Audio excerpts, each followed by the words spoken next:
This is the Dollemore Daily, and I'm Jesse Dollemore.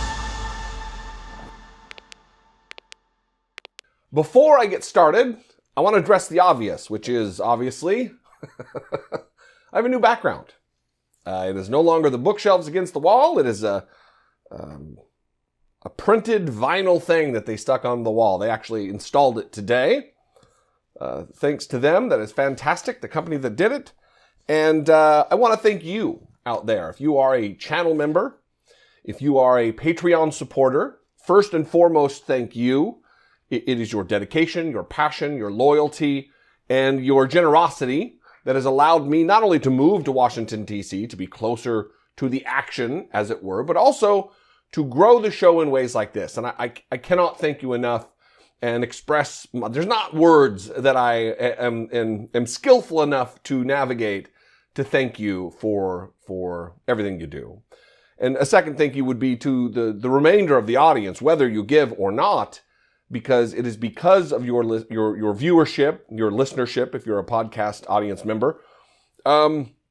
It's because of all of you collectively that I'm even in the position to be able to do this. So I'm humbled and honored and all of the things, feeling all of the emotions today. Speaking of feeling all the emotions today, big news. I have been talking for going on a year and a half now. The insurrection took place, but there was the lead up after the election of Donald Trump's lies and Donald Trump's conspiracies and Donald Trump's usurpation of, or attempted usurpation of our democracy, our very core tenets of our nation. And I've talked a lot.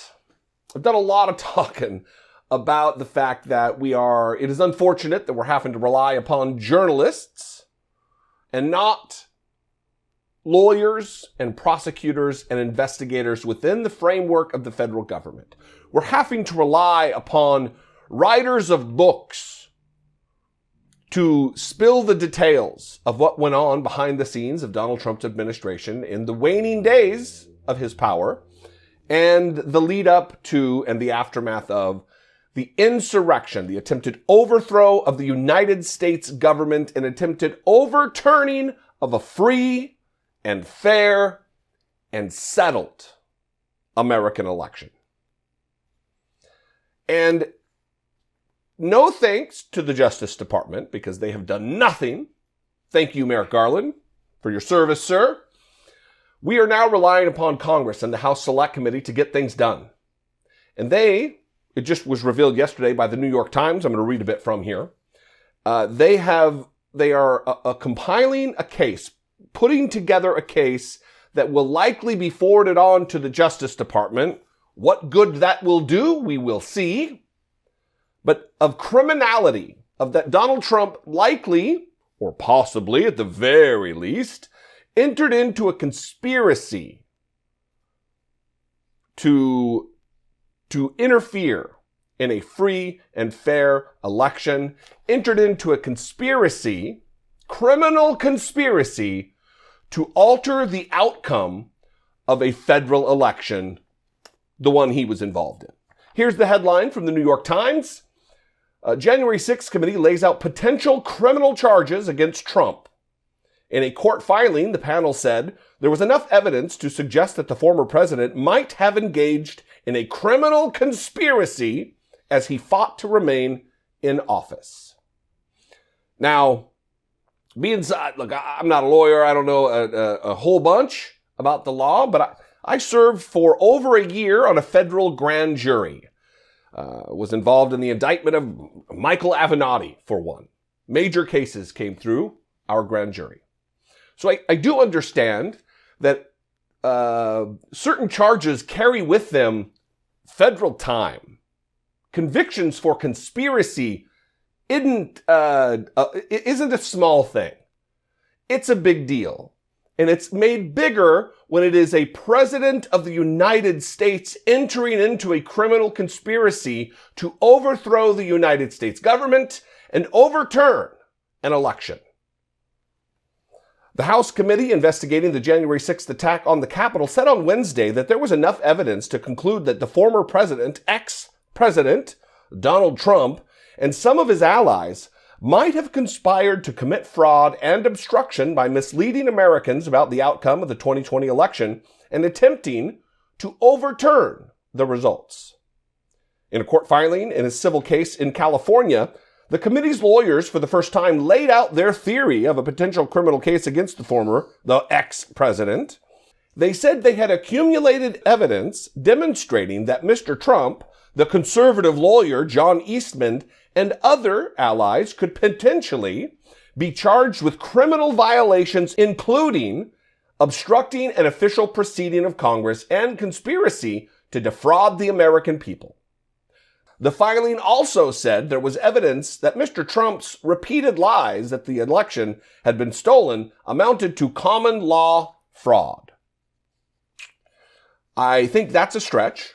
I think it's absolutely factual. I think it's true that he did that, and it's very likely true that it is common law fraud.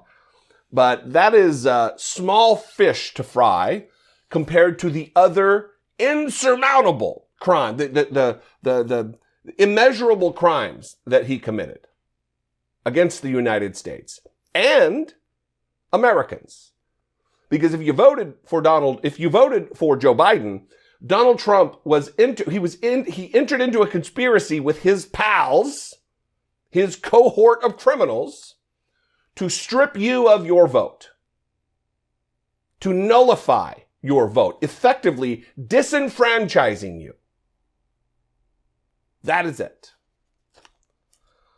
The committee added information from its more than 550 interviews with state officials, Justice Department officials, and top aides to Mr. Trump and others.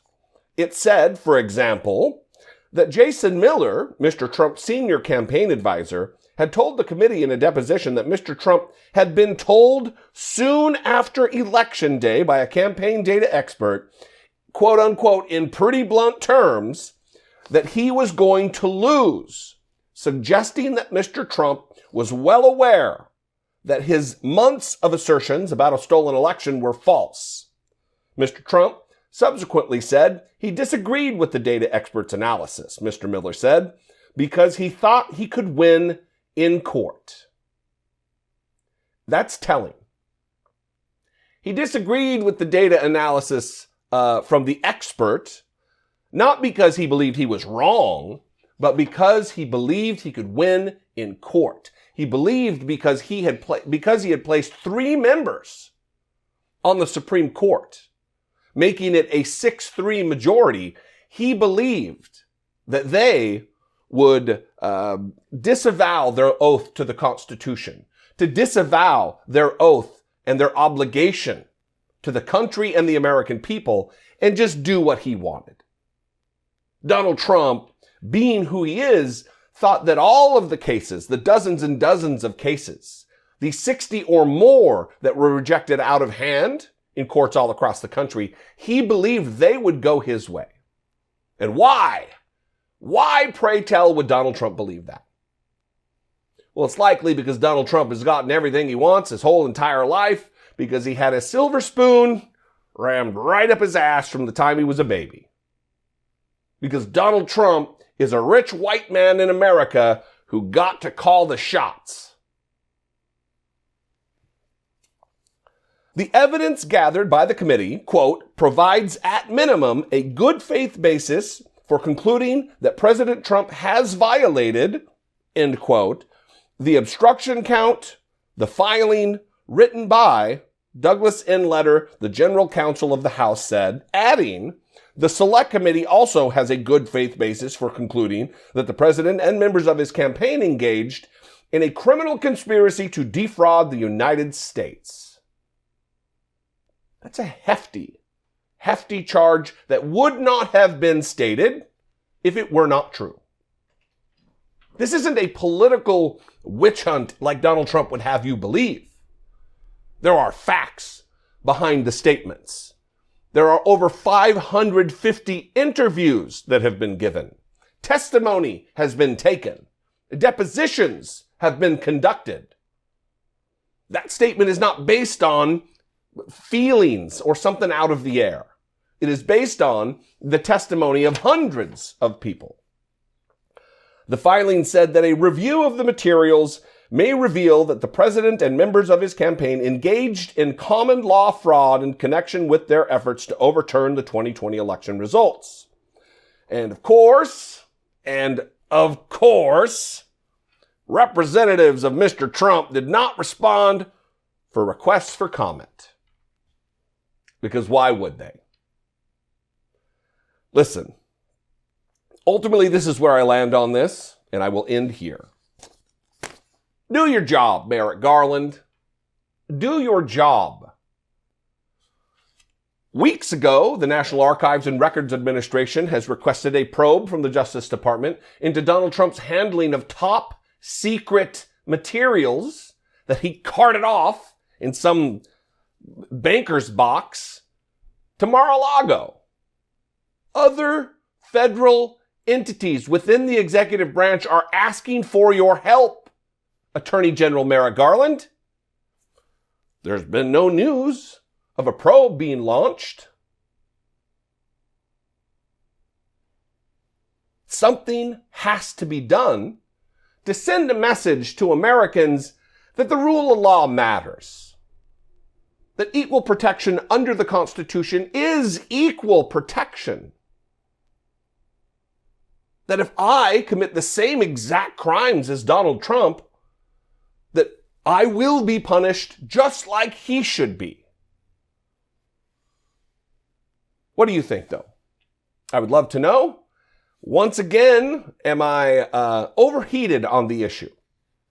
Should Donald Trump just be allowed to ride off into the sunset, as the saying goes? You can call, leave me a brief voicemail, 714-576-4054. Of course, you can email me, daily@dollemore.com. Thank you for your time and attention. I appreciate you so much. Thanks for all that you do in supporting my work here, allowing this channel to grow, allowing its influence to grow. I appreciate you being a part of that. Follow me on social media. I'm at Dollemore just about everywhere. And if I bring you some value and you'd like to join the team and you'd like to help support and produce what I do here, you can click the join button below the video, wherever it is, whatever color it is, and become a channel member for as little as $1.99 a month. Or you can go on over to patreon.com/IDoubtItPodcast. Both those are great ways. I know it's patreon.com/IDoubtItPodcast, but it absolutely helps support my work here. I love you guys. I appreciate you very, very much. Can't even be expressed. And I'll see you next time. Until I do, be genuine. Take care of one another.